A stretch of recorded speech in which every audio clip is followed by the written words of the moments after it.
Hey guys, welcome to another episode of Twin Flicks, a film channel for film lovers like yourself. Today is a special topic video that's been requested by some of our viewers. With the resurgence of superhero movies, many have asked us, what do I think DC needs to do to make a great superhero movie? So let's talk about that. When we head out to the cinema to see a movie, we want to feel a sense of danger and escape and survival. We want to be immersed in the movie and be part of the character. We want to identify with the character, and that's why action movies are so popular. If done right, and the more real the scenes are, the more we believe that what we are seeing these characters do are plausible. This is why we love movies like Mission Impossible, the Bourne movies, John Wick, even James Bond. Even though in real life we know we would be toast if we did what we see on screen, we also accept it as being plausible. And that's because these movies are committed to real-for-real effects, in-camera practical effects. But what about superhero movies where the majority of the action scenes has to include CG and sometimes a lot of CG? How do you make a great action set piece in the same vein as a Mission Impossible or John Wick? After years, Marvel seems to have finally cracked the code, and it really comes down to obeying a few things. But most of all, the laws of physics, which I'll get into and explain more later. A few years ago, the Russo brothers changed the game and set the bar high with Captain America Winter Soldier, then Captain America Civil War, and more recently, Avengers Infinity War. They not only brought a sense of realism to the action, but they also brought a lot of grit and toughness that gives it just that extra step above from what we've seen previously. But what about the DCEU? Why doesn't the action scenes in these movies have the same effect as Marvel? Well, let's take a look at the differences between the two. First, we notice right off the bat a huge difference. DCEU has a much more heavy stylized color palette compared to the more muted color grading of the MCU. The overuse of super slow motion and the heavy amounts of virtual camera moves and crash zooms and outrageous angles, along with a heavy, darker, and more violent tone. Instead, the MCU focuses on one vital aspect of the action, and that is physics, which the DCEU just completely ignores. And that brings me into my next point. Physics matter! Yes, even in a superhero movie, physics matter, maybe even more so. Even though it's based on fantasy, still need to be grounded by physics.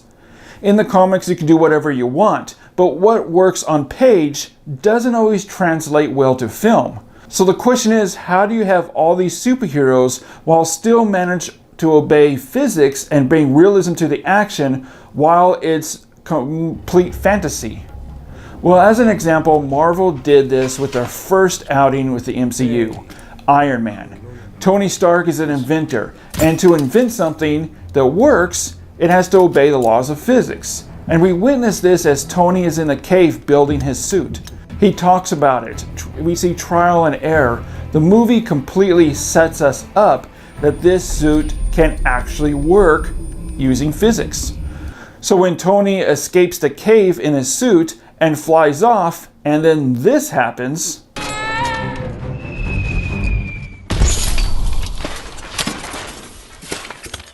and when it should have killed him, it didn't. We believe that he survived, and it's plausible that he could have survived because we were set up to believe that no matter what happens to Tony Stark, the suit will protect him even from death. But I think the very best example of this is the very first set piece of Captain America Winter Soldier. We open on Cap running around on a freighter fighting bad guys. The Russo brothers start off with helping us gauging both Captain America's stealth and strength level. Just as in Iron Man, the Russo brothers also set us up for that no matter what happens later on to Captain America, he can survive and that it can actually happen. It's plausible. With only a few shots of CG laced in with the practical effects, real hand-to-hand combat to give the sense of realism, using physics creating plausible action. In the DCU, we just don't get that. Too many times, physics is just not used and thrown out the window, or the camera uses these heightened virtual zooms, making scenes distant and unrealistic. We saw this with their first outing with Man of Steel, and then it's used so frequently throughout the other movies. The continuous use of this takes away the force of a real punch, or the realism of Batman, Superman, Wonder Woman fighting a giant monster. The physics are just not there. During fight scenes, nothing is graceful or tactical or stealth-like. Instead, it's all just complete brute force. And with this, we never feel the variations of each other's superpowers.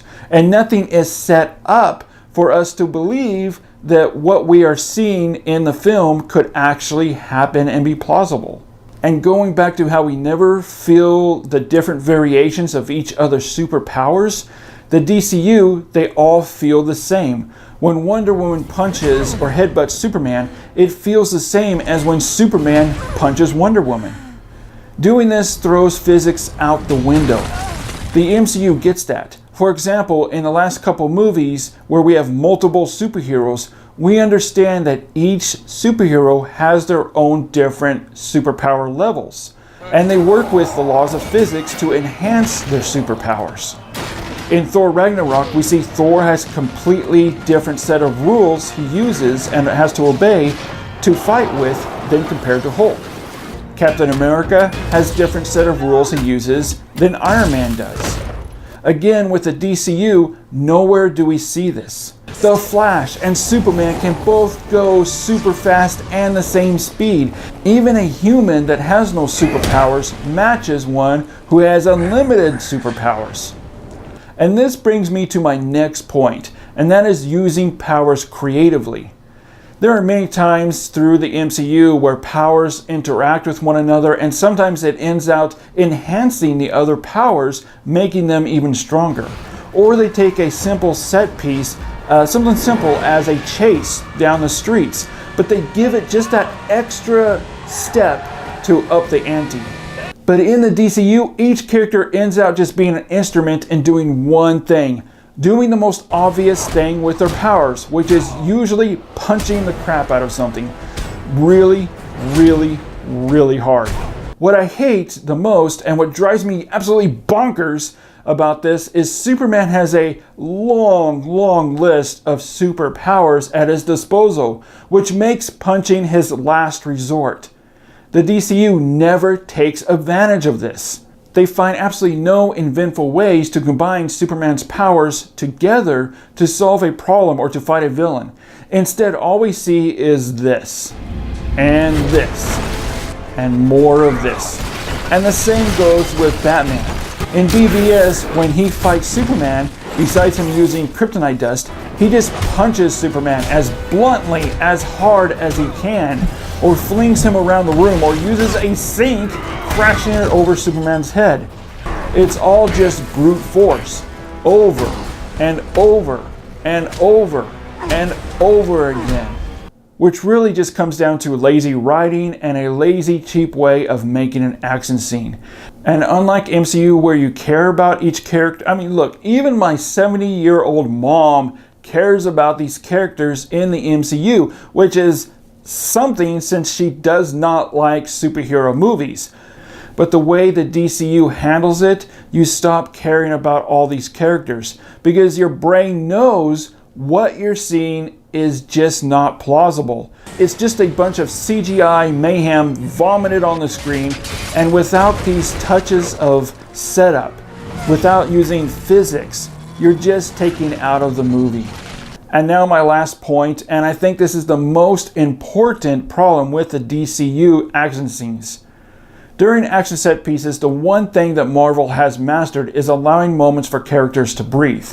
What I mean by that is they give these brief, simple pauses during action scenes when the character says some funny, quirky line, making the characters more likable, more human, and makes the scene a lot more fun to watch. DCU, on the other hand, gives us moments like this.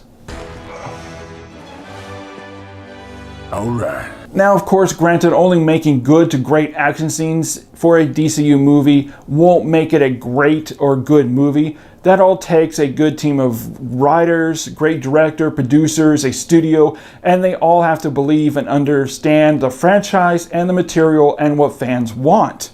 But utilizing good action scenes, making them great and fun to watch, and most of all plausible, using all the techniques that we've talked about today, would make the movies much more enjoyable to watch. Now, I'm not saying the DCU should copy and completely imitate Marvel. Not at all. The DCU does need their own identity, and personally, I do like the more mature and darker tones DCU were going for. And they still could do that. They still could keep the same mature, darker tone while creating a fun action scenes and combine them together. Find that fine balance. And I'm sure someday the DCU will learn what makes a great superhero movie and utilize all these factors together and find that balance. But until then, we will just have to keep putting up with this, and this, and this, and oh yeah, this.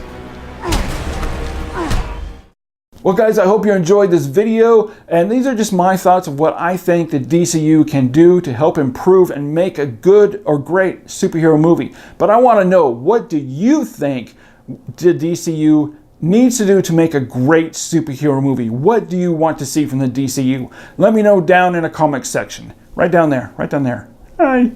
And also, if you're a subscriber, you're entered in our 1,000 subscriber Blu-ray giveaway. So be a subscriber, hit that like button, leave your comments on what you think the DCU needs to do to get their butt into gear. And as always, guys, we'll see you next time. Or we'll see you in the future. Yeah, that's it. We'll see you in the future.